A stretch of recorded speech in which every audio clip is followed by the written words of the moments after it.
Sampai di rumah sakit hewan, Ajmal langsung menjalani operasi. Bang Adul dan orang dermawan itu menunggu di luar sampai operasi selesai. Bang Adul masih berusaha menahan rasa paniknya dan terus berdoa agar Ajmal bisa ditangani dengan baik. Orang dermawan yang bernama Pak Ilham itu juga mencoba menenangkan Bang Adul. "Tenang ya Bang, insya Allah kucing abang baik-baik saja." Beberapa jam kemudian, dokter keluar dari ruang operasi. Bang Adul langsung menghampiri dan bertanya bagaimana kondisi kucingnya. Dokter itu berkata, "Alhamdulillah, operasi berjalan dengan lancar. Tapi kucing Bapak belum sadarkan diri. Ini diakibatkan banyaknya darah yang keluar dan luka yang cukup parah. Untuk membantu pemulihannya, alangkah baiknya diajak interaksi oleh orang yang dikenal kucing ini. Silakan kalau Bapak mau melihat keadaannya, sekarang sudah boleh." Bang Adul dan Pak Ilham segera masuk dan melihat keadaan Ajmal. Tubuh Ajmal yang mungil dibalut dengan perban, namun belum sadarkan diri. Bang Adul mengelus Ajmal sambil menitikkan air mata.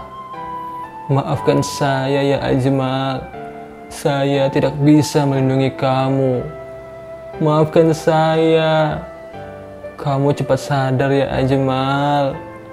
Kamu harus bangun dan hidup normal sama seperti yang lainnya. Cepat bangun ya.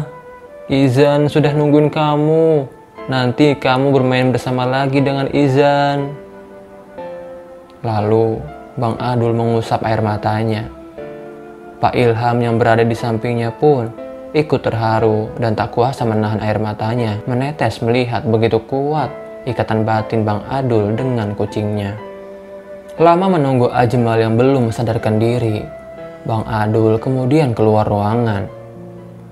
Dokter lain menghampiri Bang Adul dan memperlihatkan sebuah daftar. "Mohon maaf Pak, ini total biaya penanganan kucing Bapak." Bang Adul melihat nominalnya yang sangat besar. Bang Adul terlihat kebingungan untuk menjawabnya. Langsung saja Pak Ilham datang dan berkata, "Baik dok, kami akan melunasinya." Sambil menoleh ke Bang Adul dan tersenyum. Dokter itu pergi.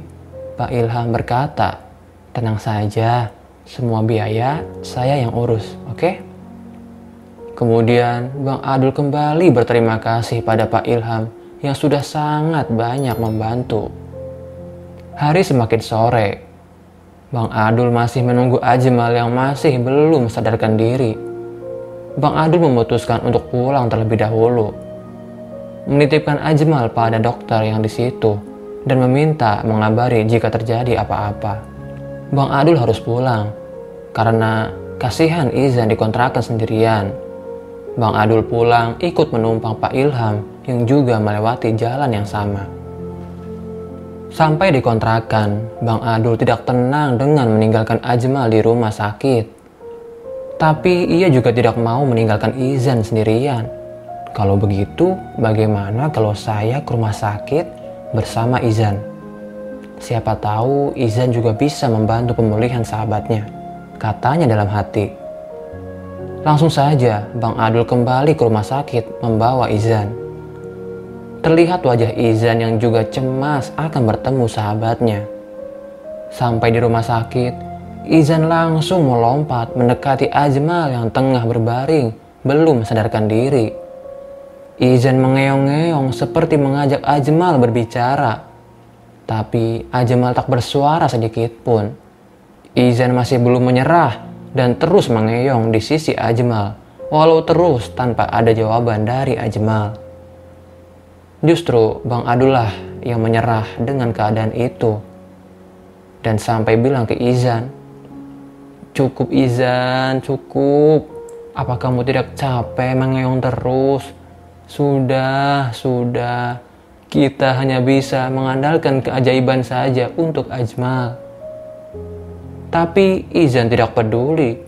Ia masih terus mengeong di sisi Ajmal. Waktu semakin larut malam. Belum terlihat ada gerakan sedikit pun dari Ajmal. Bang Adul sudah pasrah berserah diri kepada Allah Subhanahu wa Ta'ala.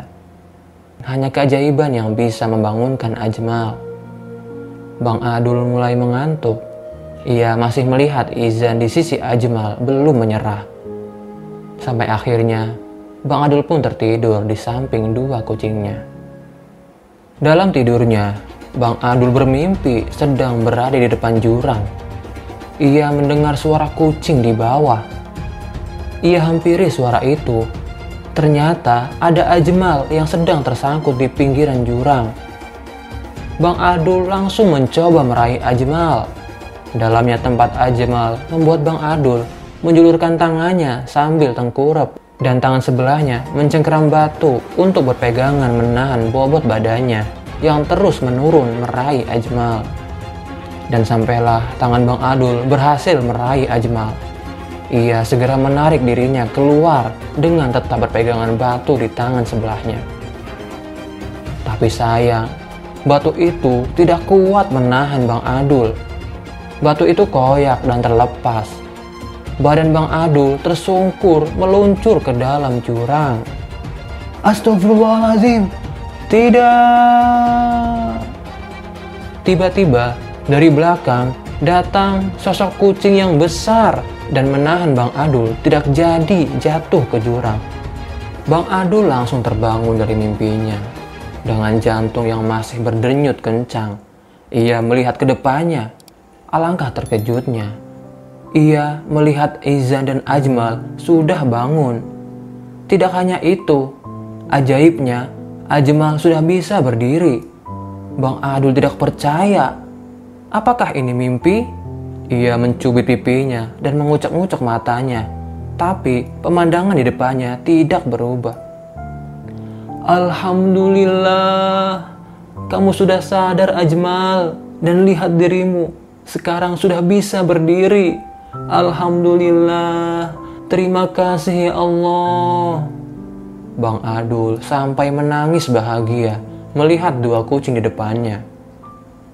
Ia juga teringat mimpinya ketika di jurang ia dan Ajmal diselamatkan oleh kucing besar. Bang Adul berpikir itu pasti bayangan Izan, karena Izan tidak pernah menyerah dengan segenap kekuatan dan kegigihannya membantu kesembuhan Ajmal sahabatnya. Dengan bahagia, Bang Adul keluar dari rumah sakit bersama dua kucingnya. Sebelumnya, dokter sempat tidak percaya kejadian itu.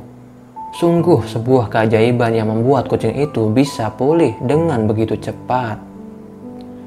Tapi walau begitu, tetap Ajmal diberikan obat untuk kesembuhan lukanya.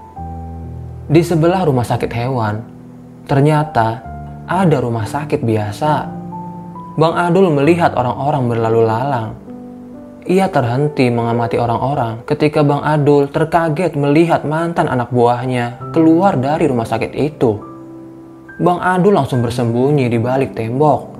Jangan sampai ditemukan oleh mereka.